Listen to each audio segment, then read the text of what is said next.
A graça e a paz, todos vocês tenham no coração a palavra de Deus e a paz do Senhor. Desejo a salvação do Senhor para toda a nação brasileira. E agora aqui nós vamos falar sobre a sétima igreja do Apocalipse, que é a igreja de Laodiceia. Então nós vamos a partir do verso 14 fazer a exposição do verso 14 ao verso 22 de Apocalipse capítulo 3. E descobrir verdades espirituais para a igreja da atualidade, para o cristão dessa presente ordem. Bom, vamos lá, verso 14. Ao anjo da igreja de Laodiceia escreve: isto diz o Amém. Jesus se referindo a ele como o Amém, que é o que assim seja, o que de fato tem a palavra que se cumpre, aquele que tem o poder de realizar todas as coisas. Estou falando da onipotência, do poder, do poderio do mestre, do dono da igreja. A testemunha fiel, verdadeiro, o princípio de toda a criação. Então ele se apresenta como um Amém, o princípio de todas as coisas, o princípio da criação, ou seja, em ordem de principado, de ser o principal de todas as coisas, em ordem, não em ordem cronológica, ele está tratando de ordem de importância. Jesus de fato é o principal, entendeu? Então ele mostra essa realidade teológica para a igreja. A igreja não pode tratar Jesus como subalterno, ele é o principal. No verso 15 ele já vai dando o seu parecer da igreja. Conheço as tuas obras, que nem és frio nem quente, quem dera foras frio ou quente. Assim porque és morno, nem és frio nem quente, vomitar-te-ei da minha boca. Então parece que essa igreja ela tinha uma postura meio termo. Ela nem era fria nem quente, mas ela era morna, denotando que ela causava náuseas no ventre de Jesus. É claro que é uma figura simbólica, uma figura de linguagem, mas o que ele está querendo dizer é que aquela igreja estava de fato tendo uma postura reprovável pelo Espírito.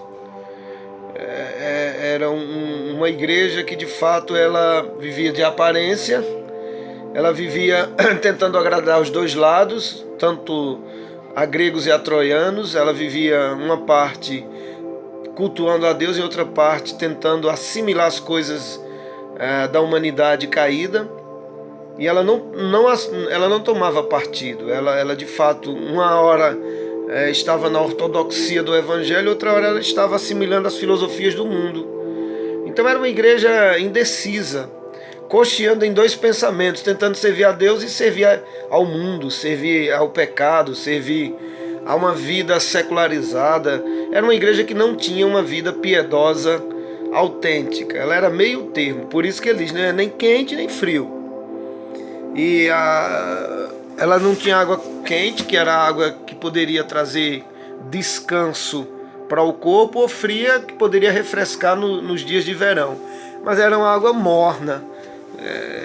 Ele usa essa figura de linguagem para dizer que era uma igreja indecisa, que não tinha tomado ainda uma posição certa ao lado do Senhor. E isso é perigoso, porque daí vem as desvirtudes. Quando um cristão ele é meio termo, ele é em cima do muro,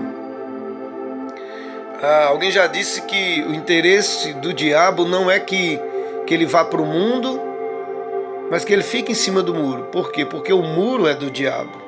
É uma figura de linguagem, uma analogia moderna. Quer dizer o seguinte, que o diabo quer muitos crentes em cima do muro. Nem estão no mundo, mas nem são totalmente de Deus. E se um cristão é em cima do muro, o que acontece? O diabo tem a sua alegação para os que estão lá fora. Porque o cristão em cima do muro, ele é uma confusão existencial. Quem olha para ele não sabe o que é uma vida espiritual, porque vê ele, ora na igreja, vê ele na balada, ora ele orando, ora ele num prostíbulo, vê ele falando de Deus, vê ele com piadas pornográficas, vê ele adorando a Deus, mas vê ele num culto pagão. Então as pessoas vão ver uma confusão existencial. Eu digo às pessoas que ainda não têm o referencial de Deus na vida. E de fato a igreja deve ser um referencial para que as pessoas procurem o Evangelho. A igreja é testemunha do Evangelho. Agora imagine uma igreja em cima do muro. Então o testemunho dela é confusão imediata. E a Bíblia diz que Deus não é Deus de confusão. Mas também era uma igreja que, além dessa indecisão espiritual que causava náuseas no coração de Deus, na vida de Deus, também era uma igreja que ostentava riqueza. No verso 17, como dizes, rico sou, estou enriquecido e de nada tenho falta, e não sabes que és um desgraçado, miserável, pobre, cego e nu. Era uma igreja que poderia ter status econômicos na sociedade, ser uma igreja aparentemente rica, de dotes e de posses, mas era uma igreja que espiritualmente era miserável, pobre, cega, nu.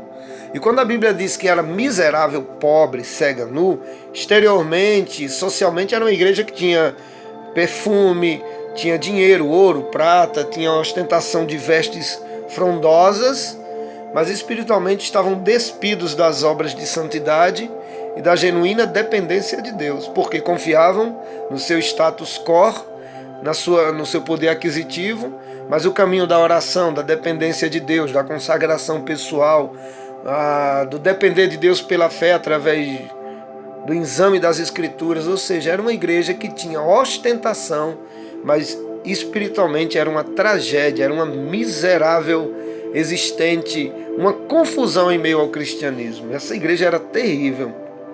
Como também eu vejo na modernidade, aqui no Brasil, o cristianismo se tornar pobre, cego e nu. A contrassenso, sendo um paradoxo, que à medida que constrói seus suntuosos templos e a elite cristã evangélica cresce, mas é uma igreja pobre espiritualmente, é pobre, é uma miserável espiritual, porque os crentes estão, quando estão falando com Deus, é exigindo dele bênçãos. Quando não é essa a motivação, eles não estão contritos para rasgar o coração, para confessar suas culpas, para buscar a vontade de Deus, para adorar o Senhor em espírito e em verdade, para exercerem a vontade dele na obra missionária. Não, todo mundo quer conforto, quer casa, quer carro, quer lazer, quer ir para todo tipo de eventos. E a igreja está perdendo essa sensibilidade espiritual. Infelizmente, é uma igreja empobrecida. E a igreja secularizada também. Nós estamos vivendo um tempo em que a igreja está se secularizando. Os crentes estão vivendo vida dupla. Mas ele dá um conselho a essa igreja. Aconselho-te que de mim compres ouro aprovado no fogo, para que te enriqueças, roupas brancas para que te vistas e não apareça a vergonha da tua nudez, e que unja os teus olhos com colírio para que vejas.